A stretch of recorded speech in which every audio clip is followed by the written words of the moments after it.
Do you ever wait with bated breath? Where does this odd phrase come from? In this episode, you're going to discover how this phrase came to be, its long history, and how it is used and, unfortunately, more often than not, misused.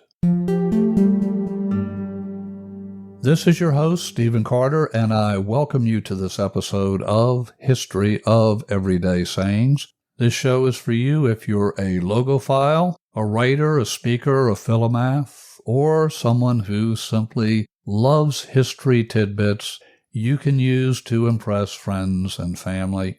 Speaking of tidbits, each episode is short. They are bite-sized for easy listening, easy recall. By listening, you'll discover how phrases and words we use every day came to be.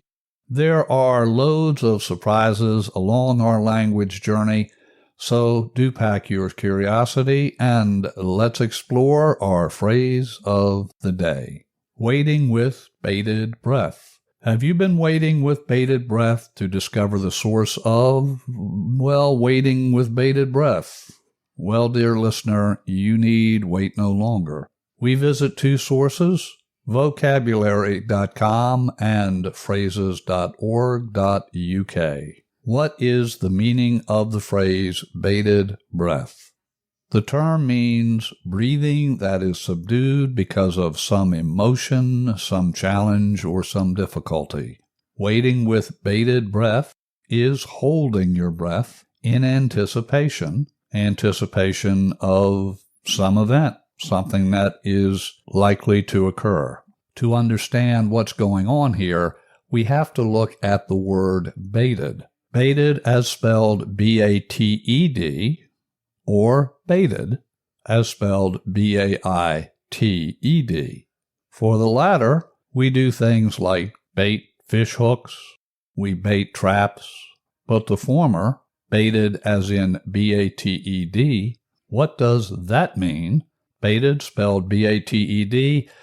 Well, it doesn't even seem to be a real word. With that in mind, the term bated breath as in B-A-I-T-E-D, well, that doesn't make a lot of sense either. How can we bait our breath?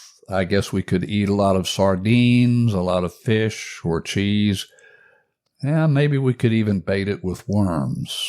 Well, perhaps Google can sort this out for us.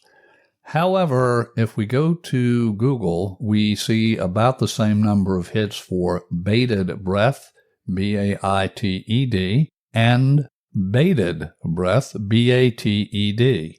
If you've always assumed that bated breath was spelled B-A-I-T-E-D, B-R-E-A-T-H, B-A-I-T-E-D, well, you're in good company. Even in one of the iconic Harry Potter books, Harry Potter and the Prisoner of Azkaban, we have the term, quote, the whole common room listened with bated breath, B-A-I-T-E-D.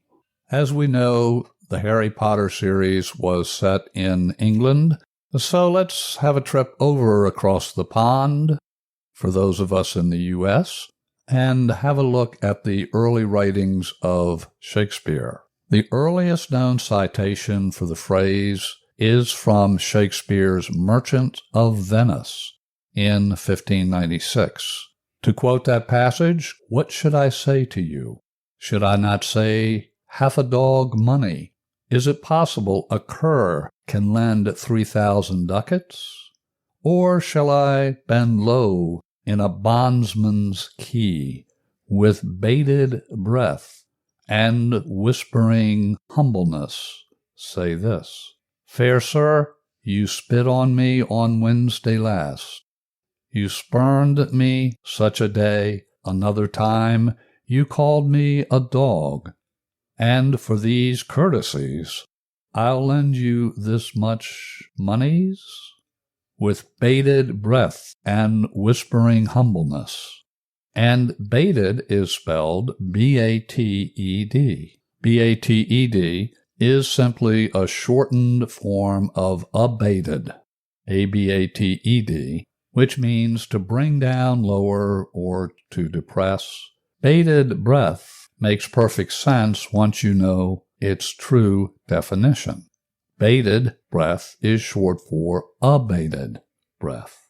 If you assumed the frequently misused term, as in waiting with bated breath, B-A-I-T-E-D, if you assumed that was correct, well, you are in good company.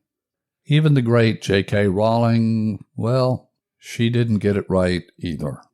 Few people know the origins of this used and misused phrase, and you can now count yourself among the minority of people who are in the know. If you're curious about exploring more about this term, you'll find the references I used for this podcast episode. I'll have those references listed in the show notes.